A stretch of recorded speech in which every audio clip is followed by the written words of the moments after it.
At a party, my boyfriend's friend left. He's basically single when you're not around. Stunned, I checked his social media DMs, flirty emojis, late-night texts, miss you, messages to multiple women. When I confronted him, he scoffed, I haven't done anything physical. I nodded, smiling. Neither have I. But let's see how you feel when it's my turn. His face dropped as I picked up my phone. I never thought I'd be the kind of person to post here. But I guess nobody does until it happens to them. This started at a party.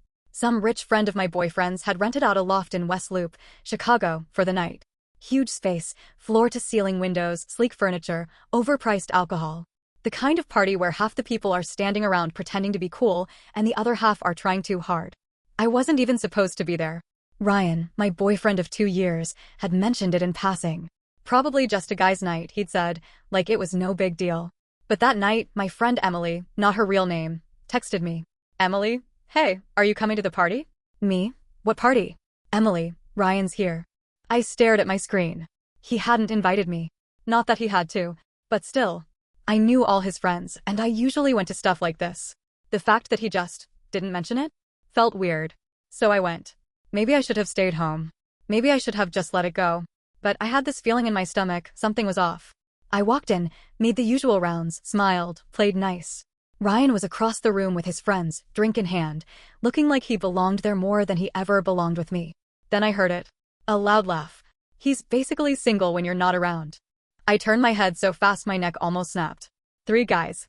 Huddled in a corner, beers in hand, grinning. One of them, Mike, was the one who had said it. Ryan stood right next to him. He didn't laugh. But he didn't look surprised, either. He just smirked, shook his head like they were being so ridiculous, and said something I couldn't hear. My stomach dropped. I knew that laugh. I knew that kind of joke. It wasn't just a joke. It was the kind of thing you say when there's some truth to it. And the way Ryan just stood there? That was what did it. I wasn't even thinking when I moved. I just walked. Straight past the kitchen, down the hall, into the bathroom. Locked the door. And I opened his Instagram. I don't know what I was expecting. Maybe a few harmless messages. Maybe some stupid flirty comments from random girls. But what I found? Flirty emojis. Late-night texts. Miss you, messages. To multiple women. I sat there, staring at the screen. My ears were ringing. I scrolled. And scrolled. And scrolled. It wasn't just one girl. It wasn't just some texts. It was dozens. Different names. Different profiles. Some were harmless. Some were not. Some were messages to old friends he'd forgotten to mention. Some were to women he swore were just work friends. One girl had replied, "Come over, I miss you too." My hands were shaking. I could hear people laughing outside, the music thumping, someone knocking on the door, saying, "Hey, you almost done?" I didn't answer. I was too busy reading a message Ryan had sent at 2:37 a.m., 3 nights ago. Wish you were here. Can't stop thinking about you. Not to me. To someone else. I don't know how long I sat there. But eventually, I stood up, unlocked the door, and walked straight back into the party. Ryan was right where I left him, drink in hand, pretending to listen to someone talk about stocks or whatever. I walked up to him. He turned, smiling, like nothing was wrong. "Hey, babe," I held up my phone. Right in his face. His smile disappeared. The color drained from his face so fast it was almost funny. I didn't say anything. I just watched his expression change. Shock. Confusion. Then, annoyance.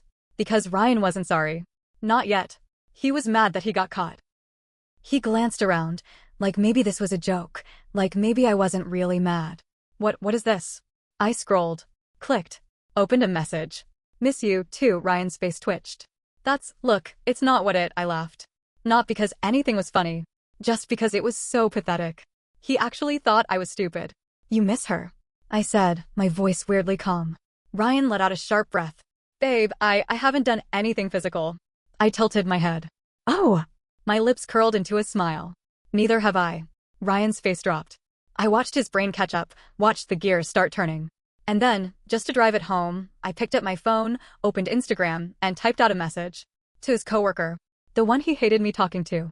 The one he swore was into me. The one he always said dressed like she was looking for attention. Me. "Hey, you up?" I hit send. Ryan's whole body stiffened. "What the hell are you doing?" I shrugged. "Relax. I haven't done anything physical." His mouth opened. Then closed. He was panicking. I could see it, the realization sinking in. The power shift. Ryan had been so sure I'd never do anything like this. That I'd just take it, cry, beg for an explanation. But now? Now he had no idea what I was capable of. And that scared him. Ryan's face was pure panic. He kept glancing between me and my phone, his jaw clenching so hard I thought his teeth might crack. Are you serious right now? He hissed. I stared at him, calm as ever. You said it's not cheating if nothing physical happens. So what's the problem? His nostrils flared. People around us were starting to notice. Mike nudged one of the other guys, smirking. A few girls at the bar were whispering, their eyes flicking between me and Ryan like they were watching a live episode of Real Housewives. Ryan lowered his voice. Babe, don't do this. That was the moment I knew I wasn't his babe anymore. I raised an eyebrow. Why not? He ran a hand through his hair. Because you're mad right now. You're not thinking straight. That made me laugh. Actually laugh. I leaned in. Ryan, you think this is me mad? You have no idea. Then, right on cue, ding. A new message. I didn't even have to look to know who it was from. Ryan did, though. His whole body went tense. I unlocked my phone slowly, making a show of it. He watched my every move like a hostage negotiator. Hey, what's up? I turned the screen so he could see. Ryan inhaled sharply. Don't do this. I tilted my head. You miss her, but I can't text someone? His eyes flickered with something desperate. We don't have to do this here. Let's go home. We can talk. No, I said, my voice steady. You talk a lot, Ryan. I think it's my turn. Silence. The entire party was watching now. Even the music seemed quieter. Ryan swallowed. He was unraveling, trying to find something, anything, to flip this back on me. And then he found it. He suddenly scoffed, shaking his head. Wow, this is crazy, you know that. There it was. The classic gaslight and prey strategy. You're actually trying to get revenge? He laughed bitterly. For what? Some harmless texts? You're blowing this way out of, I held up a finger. Careful, Ryan. His mouth snapped shut. I'm not doing anything, I said, voice low. Just like you. His hands curled into fists at his sides. It's not the same. Why? Because you're my girlfriend. The room went dead silent. I let the words sit in the air for a second. Then I smiled. And what were those girls to you? Ryan had no answer. That was when things took a turn. I could feel it in the air, something shifting. Ryan looked around, like he was just now realizing people were watching. And then, instead of looking guilty or ashamed, his face hardened.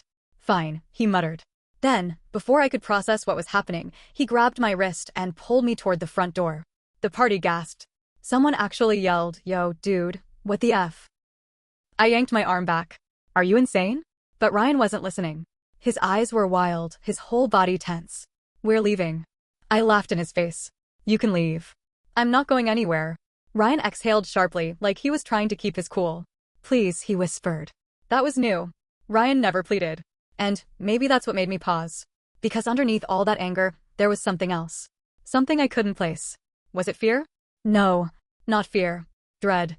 Like he knew something I didn't. That's when I made my first mistake. I let him pull me outside. The second the door shut behind us, Ryan turned to me. Listen, he said quickly. I need you to stop this. Right now. I crossed my arms. Or what? His eyes darted toward the window, where people were still staring out at us. He dropped his voice. Because if you don't, you're going to find out some things you don't want to know. A chill ran down my spine. What the hell is that supposed to mean? Ryan clenched his jaw. I didn't. He stopped, exhaled, ran a hand over his face. Look. Just drop it, okay? I blinked. You're actually threatening me right now? I'm warning you. That was the moment I knew. This wasn't just about me texting another guy. Ryan wasn't freaking out because he felt guilty. He was freaking out because he was hiding something bigger. I took a slow step forward. Who is she? Ryan froze. His reaction told me everything. Which one? I whispered. He wouldn't look at me. The ground felt like it was shifting under my feet. Because suddenly, I wasn't mad about the texts anymore. Suddenly, I wasn't just dealing with a flirty boyfriend who liked attention. This was bigger. And for the first time that night, I wasn't sure I wanted the answer. Ryan wouldn't look at me. That told me everything. The rage inside me simmered, turning into something colder. Something sharper. Because now, I wasn't just dealing with a boyfriend who sent a few flirty messages. There was more. And I was going to find out exactly what. Which one? I asked again, my voice calm. Ryan swallowed hard. What are you talking about? I took another step closer. Ryan, I saw the messages. All of them. His jaw twitched. Just tell me, I said. Because I swear to God, if I find out from someone else I didn't do anything, he snapped, his voice tight. Liar. I could see it in the way he clenched his fists. The way his eyes kept flicking to the door behind me, like he was afraid someone would overhear. Then it hit me. It's not just some random girl. It's someone I know. My stomach twisted. And then, like my brain was putting puzzle pieces together in real time, I thought about how weird he had been lately. The times he was too busy to hang out. The times he forgot to call me back. The way he kept his phone on silent when we were together. It wasn't just texting. He was hiding someone specific. My heart pounded. Who is she? Ryan ran a hand over his face. This isn't. The door to the party swung open. I turned, expecting some drunk guy stumbling out. Instead, it was her. Brittany. My best friend. Or at least, the girl I thought was my best friend. The moment she saw us, her face froze. And that's when I knew. The world blurred. Everything slowed down. Brittany wasn't just some random friend. She was my person.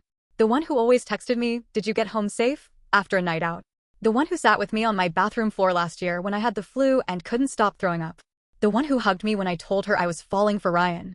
And now she was standing in front of me, looking like a deer caught in headlights. I looked at Ryan. I looked at her. Nobody said a word. My ears were ringing. Ryan exhaled. "Babe," I let out a hollow laugh. Oh my God. Brittany opened her mouth, but no words came out. I turned to Ryan. "How long?" He didn't answer. I turned to her. "How long, Brittany?" Her eyes welled up. "It's not what you. How long?" She flinched. Then, finally, she whispered, "A few months." A few months. I felt like I was going to be sick. Ryan reached for my arm. "Let's just go somewhere and don't touch me," I snapped, jerking away. My whole body was shaking. I could barely process what was happening. I looked at Brittany, my supposed best friend. "You lied to my face." Tears spilled down her cheeks. "I didn't mean," I laughed bitterly. "Oh, you didn't mean to F my boyfriend?" Her lip trembled. And suddenly, I was done. I turned and started walking. Ryan grabbed my wrist. "Wait," I spun around so fast he actually took a step back. "You disgust me," I said, my voice shaking. "You're pathetic." "And you." I turned to Brittany. I hope he was worth it. Then I walked. I didn't stop. Not when Ryan called my name. Not when Brittany burst into sobs. Not even when I heard Mike, that smug bastard, laugh and say, "Holy SHT dashed." Because I was done. But this wasn't over. Not yet. I walked away from that party and didn't look back. My ears were ringing, my heart pounding so hard it felt like my ribs might crack. The cold Chicago air hit my face, but I barely felt it. Ryan had cheated on me. With Brittany. My best friend. It wasn't just about the texts anymore. It wasn't just some meaningless flirty messages to strangers. This was betrayal. Real betrayal. The kind you feel in your bones. I didn't know where I was walking, only that I needed to get away. But I hadn't even made it a full block before I heard footsteps behind me. "Ryan." "Wait," he called, jogging to catch up. I ignored him. "Babe, please." I stopped so fast he almost crashed into me. "Don't babe me." My voice was raw. "You lost the right to call me that the second you put your hands on her." Ryan's jaw clenched. "Can we just talk?" I crossed my arms. "Fine. Talk." He hesitated. "Not here." I let out a sharp laugh. "Why?" "Because you don't want people to see." His silence was answer enough. I shook my head. "You know what, Ryan? I want them to see." I turned, my voice rising. "I want every single person in that party to know exactly what kind of person you are." He grabbed my wrist again. "Big mistake. Don't FING touch me." I yanked my arm back so hard he stumbled. His eyes darted around. A few people had stepped outside the party now, watching us. Even Mike, the idiot who started all of this, was smirking from the doorway. Ryan exhaled sharply, lowering his voice. "Can we just go somewhere private?" I stared at him. I wasn't leaving with him. Not now. Not ever. "You want privacy?" I asked, voice like ice. Where was privacy when you were sneaking around behind my back? Where was privacy when you were whispering, "I miss you," to other girls while I was sleeping next to you? Ryan's face twisted. "It wasn't what I think." I finished for him. "Say it. Go ahead." His mouth opened, then closed. He knew there was nothing left to say. But I wasn't done. "How long?" My voice was steady now. Controlled. Ryan swallowed. "A few months." I blinked. A few months. So not just once. Not just a mistake. Not a drunk, regretful one-night stand. This was deliberate. A choice he had made again and again. I let out a slow breath. "How did it start?" He hesitated. "Tell me." He exhaled sharply. "It was at her birthday party." I felt like I was going to be sick. "I was at that party." "Keep going." Ryan ran a hand through his hair. He looked ashamed. But not sorry. "Not really. We were drunk," he mumbled. "It just happened." I almost laughed. Of course. The classic drunk excuse. But I knew Ryan. Ryan had always been careful. Controlled. He wasn't the type to accidentally cheat. He must have seen the look on my face because he sighed. I don't know what you want me to say. I tilted my head. How about the truth? His eyes flickered with something I couldn't place. Then, finally, he muttered, it wasn't just the one time. I felt something in my chest snap. I took a slow step back. You mean to tell me, I said, voice dangerously low, that for months you've been lying to my face? Ryan ran a hand down his face. I didn't want to hurt you. I stared at him. Then, very slowly, I said, you didn't want to hurt me? A sharp, bitter laugh bubbled out of me. Ryan, you didn't want to hurt me, but you effed my best friend? His face crumpled. I never meant for it to happen like this. I scoffed. Oh! And how exactly was it supposed to happen? Were you planning on telling me after the next few months? He stayed silent. I turned to leave. Babe, I whirled back around. You don't get to call me that ever again. He flinched. And then, as if the universe wanted to twist the knife a little deeper, Brittany walked outside. Her face was streaked with tears. The second she saw me, she froze. I let my eyes drag over her, taking in her red-rimmed eyes, her trembling lips. She looked like she was about to beg. But I beat her to it. Save it. Her mouth opened. I cut her off. Save it. A tear slipped down her cheek. I didn't mean to? I snapped. You mean you tripped and fell onto my boyfriend's D? Brittany flinched. Ryan sighed. Jesus, do you have to shut up? I turned to him. You had your turn. Now it's mine. His mouth shut. I turned back to Brittany. You were my friend. Her lip trembled. You sat in my FNG apartment, I whispered, voice shaking. You listened to me talk about him. You hugged me when I said I loved him. Brittany let out a small sob. I was going to tell you, when? After he dumped me? After I walked in on you too. I laughed coldly. Or were you just hoping I'd never find out? She sobbed harder. I swear to God, I hated myself every second. Not enough to stop. Her face crumpled. Ryan shifted uncomfortably. Maybe we should, Ryan, shut the F up before I break your nose, I snapped. The crowd outside had gotten bigger now. Some people were whispering. Others were just watching. And I didn't care. I turned back to Brittany. You know what hurts the most? My voice broke. I could have forgiven him. Her breath hitched. But you? My best friend? I swallowed hard. You were supposed to be my safe place. Tears streamed down her face. I would do anything to take it back. I nodded. Good. Then I turned to Ryan. We're done. Something in his face cracked. Wait, no, I said. No more wait. No more babe. No more second chances. He reached for me. I took a step back. His hands dropped to his sides. And just like that, it was over. I turned around, walked down the street, and didn't stop. I didn't cry. I didn't look back. I just walked. Because for the first time in months, I finally knew the truth. And I was finally free.